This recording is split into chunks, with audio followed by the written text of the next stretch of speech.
Kita kembali bersama dengan Ustaz Hanafiah. Baik Ustaz, itu antara yang kami sempat lakukan pada minggu lepas. Tapi yang jadi satu bonus bila ianya di bulan Ramadan. Jadi kalau boleh Ustaz kongsikan dengan kita lah hikmah di bulan Ramadan ni dan kaitannya juga dengan kebajikan yang kita boleh lakukan Ustaz. Baik, bismillahirrahmanirrahim. Ya ayyuhalladzina amanu kutiba alaikumusiyam kama kutiba alal ladzina min qablikum la'allakum tattaqun. Wahai orang-orang beriman, telah diwajibkan kepada kamu berpuasa sebagaimana umat terdahulu, moga kamu bertakwa. Bila kita banyak melakukan puasa, sebenarnya itu amal kebajikan kepada diri kita sendiri. Sebelum kita buat pada orang lain, pastikan kita sihat. Kadang-kadang orang tak sihat pun dia nak buat kebajikan, itu berganda pahalanya. Tapi bila kita berpuasa, kita dapat rehatkan perut kita. Dapat perut macam Farhin, six pack kan. Kita dapat, itu tanda kita sihat. Kita jaga kesihatan diri kita, itu kebajikan yang pertama. Dan nombor dua, hati kita. Hati kita ni akan jadi seronok bila kita banyak zikir Allah. Ikan mati tanpa air, hati mati tanpa zikir. Kena banyak ingat Allah. Dan akal kita memikirkan kebajikan. Apa yang patut aku buat? Apa yang aku buat? Dan akidah berpuasa, ini jarang orang cerita. Bukan makanan dan minuman yang memberi kita tenaga. Yang memberi tenaga kita adalah Allah. Walaupun kita makan sikit je sahur tadi, kemudian kita tak lunch. Dan kemudiannya kita tunggu sampai awal malam, maghrib. Kita ada tenaga. Ramadan tak Ramadan, puasa tak puasa, umat Islam tetap bertenaga bekerja. Betul. Luar biasa. Ini yang menyebabkan gelombang-gelombang kebajikan wujud. Ada 12 kebajikan, 12 amalan soleh dalam bulan Ramadan patut kita buat. Yang pertama apa dia?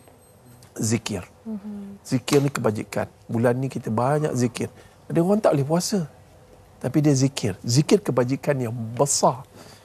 Contoh orang perempuan yang datang haid, orang tua yang tak boleh berpuasa, dia patutnya buat apa? Zikir. Nombor dua, istighfar. Bulan Ramadan ni bulan keampunan. Kita pula tak nak minta ampun daripada Allah. Kita dah bagi peluang kat isteri kita. Bulan ni aku nak ampunkan isteri kita. Tapi isteri kita tak nak minta maaf. Dia buat merajuk bengkak juga hati tu kan. So isteri kena minta maaf kat suami. Yang ketiga, iaitu selawat ke atas Rasulullah SAW. Satu-satu amalan yang tidak akan tertolak adalah berselawat ke atas Rasulullah. Walaupun dalam keadaan kita nak tunjuk ke orang, tapi Allah tetap beri pahala. Yang keempat ialah mengaji Al-Quran. Yang kelima, tak lain dan tak bukan, berdoa. Doa je. Dalam bulan Ramadan kebajikan kita doa untuk orang lain. Ya Allah, ampunkan dosa dia, ya Allah, bagi dia hidayah, ya Allah, luahkan rezeki dia, ya Allah. Itu juga kebajikan untuk kita dan kebajikan untuk orang lain. Bayangkan tidak tertolak doa orang yang berpuasa. So, waktu sahur belum puasa lagi. Tapi itu waktu afdal doa. Dan waktu ketika nak berbuka puasa, itu doa yang tidak tertolak. Tapi kita ni hamba tak nak minta pada Allah. Betul. Yang keenam, tak lain dan tak bukan, berdakwah. Dakwah lah. Ustaz ajar satu teknik. Ajak orang yang belum Islam berbuka puasa dengan orang Islam, terutamanya di masjid. Bagi meja VIP, mereka pun datang ramai-ramai. Ustaz pernah buat lebih kurang berbelas tahun yang dulu, ajak kawan-kawan yang belum Islam berbuka puasa di masjid. Ramai yang memeluk Islam. Masya Allah. Sebab dengar tazkirah 15 minit sebelum berbuka, dia kata, ni Islam sebenarnya. Sebenarnya sebelum ni kita tidak berdakwah. Iza ja'a nasrullahi wal fath wa ra'aitan nas yadkhuluna fi dinillahi afwaja. Kamu lihat manusia berbondong-bondong memeluk agama Allah. Dalam bulan Ramadan, pembukaan kota Mekah. Kan tahun 8 Ramadan 10 Hijrah. Pembukaan kota Mekah. Dan kemudiannya, jangan lupa, pernah kita buat satu program yang luar biasa di Masjid Sultan Iskandar. Dekat mana? Bandar Dato' On Johor. Dan yang baru ni viral ni. Jemput 500 non-Muslim, belum Islam lagi. Ya Allah, berbuka puasa sama. Mengikut Ridwan Tan, ustaz yang duduk kat situ beritahu, ya Allah, ramai yang jatuh cinta dengan Islam kerana baru dia faham Islam ni agama kasih sayang. Gelombang alfa tenta yang ada dalam bulan Ramadan ni menyebabkan orang jinak jiwanya dengan Islam. Itu juga kebajikan. Yang ketujuh, solat, jaga solat. Solat jemaah ni, subuh seperti Jumaat, zuhur seperti Jumaat, boleh nampak dalam bulan Ramadan. Maghrib seperti Jumaat, Isyak seperti Jumaat, tarawih pun ramai yang datang. Merapatkan saf, merapatkan hati. Luruskan saf, luruskan lidah kita. Fantastic dalam bulan Ramadan. Cuma sayang 10 Ramadan pertama je. 10 Ramadan dah sebut kan.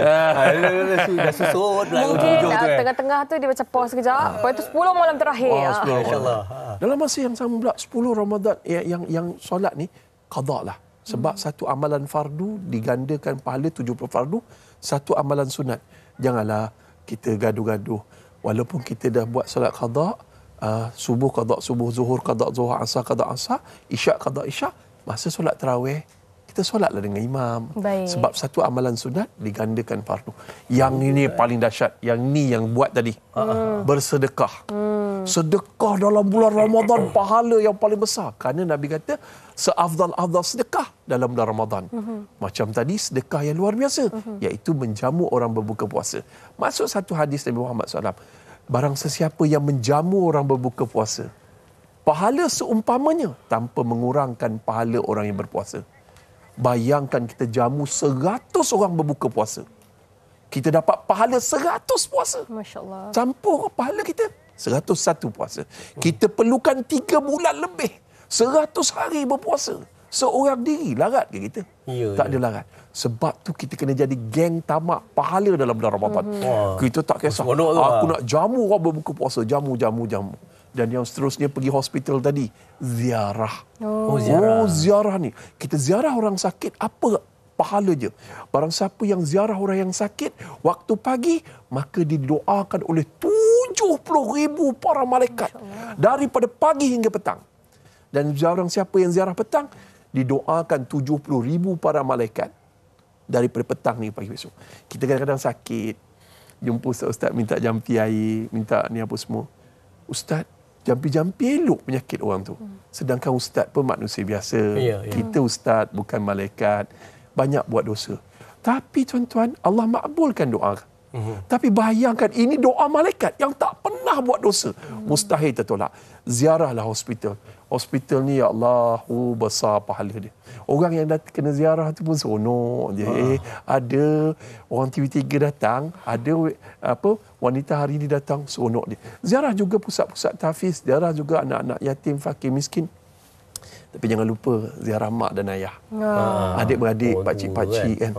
Kena ziarah. Ziarah ni memang amalan yang ke-10. Yang ke-11. Okey Ustaz. Yang ke-11 dan ke-12. Okey. Ada lagi dua. Ada lagi dua. Ustaz simpan dulu. Kerana Ustaz sebutkan tadi sebenarnya kita sekarang ni sebenarnya ada seorang sahabat kita, sukarelawan kita yang memang hebat orangnya. Betul. Dah 2 tahun Jana bersama-sama kita, tapi tahun ni kabarnya tak ada rezeki, tak ada jodoh bersama pasal dia ada komitmen yang lebih besar lagi, amal yang lebih besar lagi. Betul, kerana sebelum ini beliau memang melakukan kembara amal. Jadi pergi ke beberapa buah negara yang berbeza untuk melakukan amal kebajikan. Dan tahun ini beliau sedang berada di Aceh pada saat dan ketika ini. Sudah pun terhubung di talian. Kita bersama dengan Rini Diana Sulaiman. Assalamualaikum Kak Rini. Assalamualaikum warahmatullahi wabarakatuh, Yana. Alamak Rini. Jauh tau dia pergi. Dia tak bersama dengan kita pula bulan puasa ni. Kalau tak kita masak sama-sama tau.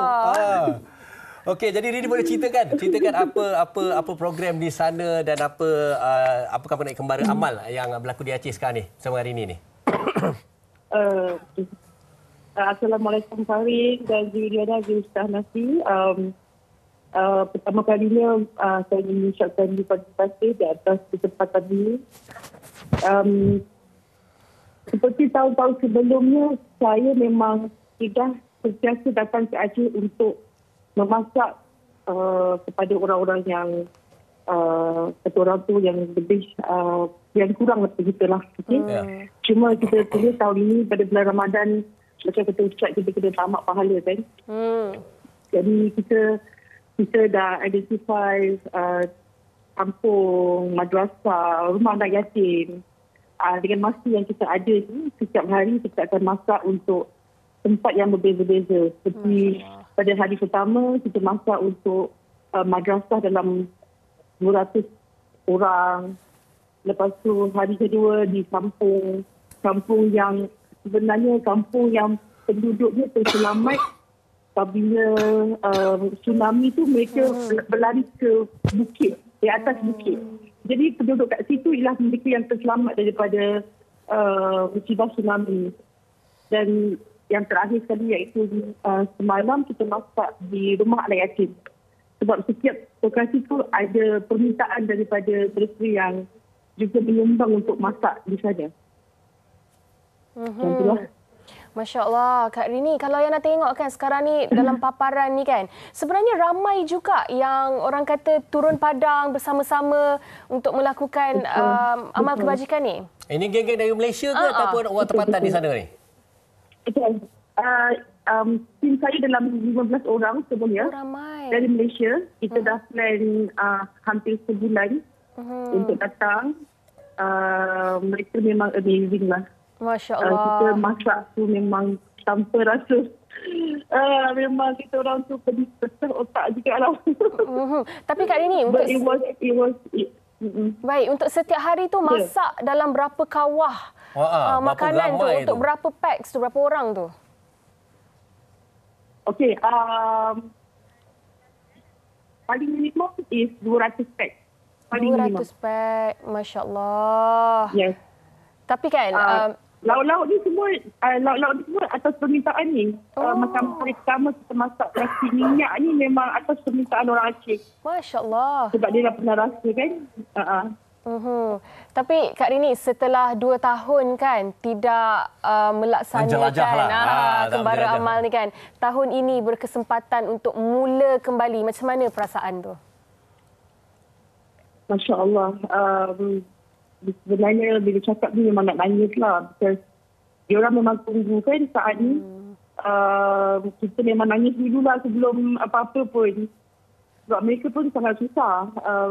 In fact, salah satu madrasah iaitu Madrasah Hidayatullah yang memang saya sangat rapat dengan mereka. Pengusaha dia sakit stroke. Jadi benda tu yang membuatkan kita orang macam sangat sedih lah dengan apa yang berlaku bila kita pun sebenarnya dah 4 tahun saya tak turun ke Aceh. Jadi dia perasaan rindukan masakan Malaysia. Kita alhamdulillah kali ni memang tak kena denda lah, sebab tahun-tahun sebelum tu bila I bawa rempah kari pun kena denda. Tapi tahun ni all good. Yelah, kita dah buat amal kat sana kan. Baik, hari ni menu apa? Okey, saya hari ni dah nak pulang. Okey. Malam menu. Hari ni sebenarnya dah nak pulang dah ni. Hari pertama kita masak nasi minyak, kari kambing, acar dengan ayam goreng. Hari kedua kita masak kari ayam dengan nasi, kari ayam, sayur campur. Masya Allah. Baik. Dan hari terakhir tu kita masak sup tulang. Menu dia pun Masya Allah. Kak Rini, kita doakan keselamatan Kak Rini dan seluruh tim untuk pulang ke Malaysia pesawat petang ni pukul 5. Diharapkan selamat sampai dan nanti bila dah sampai makan dengan tim WHI pula. Baru nak cakap.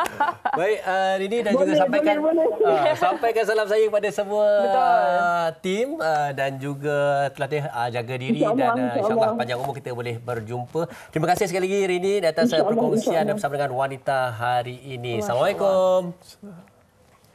Waalaikumsalam. Terima kasih. Masya Allah, Fahrin, Ustaz. Kalau kita tengokkan perkongsian daripada Kak Rini sendiri tadi kan, memang kalau kita sebelum ni, bila Kak Rini dan tim dia bersama dengan kita untuk WHI kongsi tu, sistematik.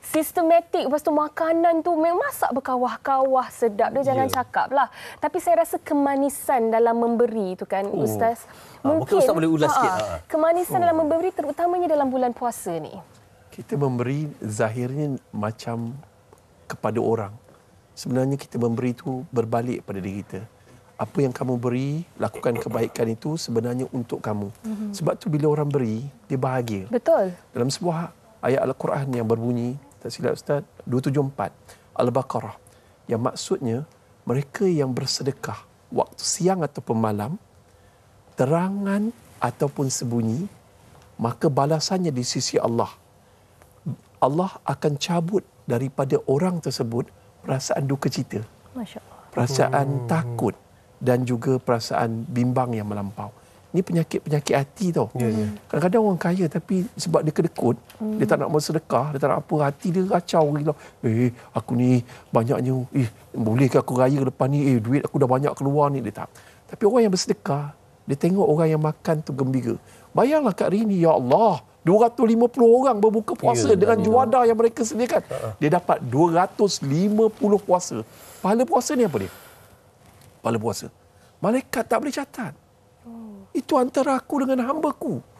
Dan orang yang berpuasa, dia akan dapat 2 kegembiraan. Pertama, ketika berbuka puasa. Gembira, wah, berjaya ini. Tetapi, kegembiraan yang tak akan dapat dibayangkan apabila bertemu dengan Allah. Masya Allah. Allah sembunyikan pahala puasa ni. Dah habis semua pahala ditimbang, baru pahala puasa. Katalah kita ni ahli neraka. Timbangan kita dosa lagi berat daripada ni. Tapi last puasa kali, last ni Allah kata, ni pahala puasa kau. Oh, ya Allah, nikmatnya. Meremanglah sebab tu kita kena jamu orang berbuka puasa. Kalau dekat Arab Saudi, kita masa dekat Mekah, kita nak buka puasa ni, kita tak tahu yang bagi air tu, bagi makanan-makanan juadah berbuka puasa ni, CEO company besar, bilion-billionaire, dia orang tahu nak kaya di dunia, nak kaya di akhirat. Sebab tu kita jamu orang buka puasa. Tapi ustaz paling jealous dekat isteri-isteri yang memasak sahur untuk suami, yang menghidangkan makanan. Dan ustaz nak beritahu satu kebajikan yang luar biasa yang ramai orang kecam, bazar Ramadan. Kita jangan ambil negatif side. Kita kena jadi orang positif. Dunia ni dah semak dengan kebencian. Kita lahirkan kasih sayang. Ingat, kita jadikan pasar Ramadan, bazar Ramadan sebagai lubuk pahala. Lubuk pahala. Kita pergi sana, niat nak sedekah. Orang yang berniaga bazar Ramadan ni ramai yang susah. Betul. Nak pula bila berniaga, hujan-hujanan, dia orang sedih. Dia orang ni kalau tak sebab tu, dia orang tak berniaga. So kita niat sedekah. Allah akan guide kita. Jumpa orang yang betul dan kita sedekah. Makcik, berapa harga ni? RM12. Makcik, ni RM20 sedekah. Lepas tu bila jumpa besok lagi, makcik, masakan makcik sedap semalam. Kita bagi penghargaan, gembirakan dia orang. Ini satu amalan, kebajikan yang luar biasa. Yang ramai orang terlepas pandang. Makcik ni pula, janganlah niaga karifaf oksigen dan apa semua ni. Itu dia jujur. Makcik ni pula, dia kena niaga dengan satu mind. Mind dia apa dia? Aku nak jamu orang berbuka puasa. Aku nak jamu orang berbuka puasa. Itu kena ada dalam fikiran. So bila dia kata, dia kena buat ekstra sedap daripada sebelum Ramadan. Dia kena extrakan amount. Sebab aku nak jaga pahala orang berbuka puasa. Kalau 1,000 orang datang membeli kat dia, walaupun dia dapat untung, tapi dalam masa yang sama dia dapat pahala orang yang makan juadah dia dengan niat dia berbuka puasa. Dia dapat 1,000 puasa satu hari. Kalau 30 hari, 30,000 puasa dia dapat. So, kena betulkan mindset. Bahawa bazar Ramadan, lubuk pahala kita. Dan satu lagi lah, ni paling best. Bab memberi bagi duit raya dalam bulan Ramadan. Bagi awal, bagi advance. Sebab apa? Bagi duit raya dalam bulan Ramadan, pahalanya berganda berbanding bagi duit raya ketika hari raya. Bagi kesian kat bini kita. Kita bagi duit raya kat orang lain banyak. Kan? Isteri tak dapat. Padahal dia lah tertongging, terlentang dekat dapur dalam bulan Ramadan, memasak sahur, kejut kita apa semua. Kita bagilah. Jangan bagi sikit. Contohnya bagilah 1,000. Ekstra lah sikit daripada bagi 1,000. bagi nak ambil yang ni duit raya sayang. Terima kasih masak dan jaga anak-anak sepanjang Ramadan. Mudah-mudahan Allah berkat. Sebab ya Allah, ramai orang lupa isteri. Dia lebih sanggup bagi ke anak buah yang lain tapi dia lupa isteri dia. Jom hargai isterimu sebelum dihargai oleh orang lain. Dengar tu Farid. Masya Allah. Bodoh Saya mewakili isteri-isteri. Terima kasih Ustaz Syed. Tak adalah. Ustaz, tadi kan hutang lagi dua. Ada hutang lagi dua tadi. Seringkasnya dan juga kesimpulan. Okey, ringkas. First kali iaitu iktikaf. Rasulullah SAW 10 Ramadan terakhir iktikaf di masjid. Kita iktikaf di masjid. Nabi meninggalkan isteri, kat perut semua duduk di masjid. Bukan sekadar iktikaf, kemaskan masjid, bersihkan masjid, kebajikan. Ya Allah, yang seterusnya umrah. Umrah ni ialah kalau kita dah biasa pergi umrah, kita sponsor orang lain yang belum pergi umrah. Contoh adik kita, anak apa siapa-siapa ni, makcik-makcik kita yang kat kampung, adik ayah kita semua ni kan, sponsor mereka pergi umrah. InsyaAllah pahalanya berganda-ganda. Dapat pahala umrah dan dapat pahala sponsor orang pergi umrah. Ya Allah, ini umrah di dalam bulan Ramadan, kelebihannya apa dia? Kelebihan dia tak lain dan tak bukan iaitu seumpama haji. Wallahu a'lam. Masya-Allah, hebat. Ya Allah, seronok dengan perkongsian daripada Ustaz. Macam nak masa lebih je Betul, kan. rasa macam tak cukup masa pula hari ni. Walaupun Ustaz seorang je tetamu kita pada hari ini.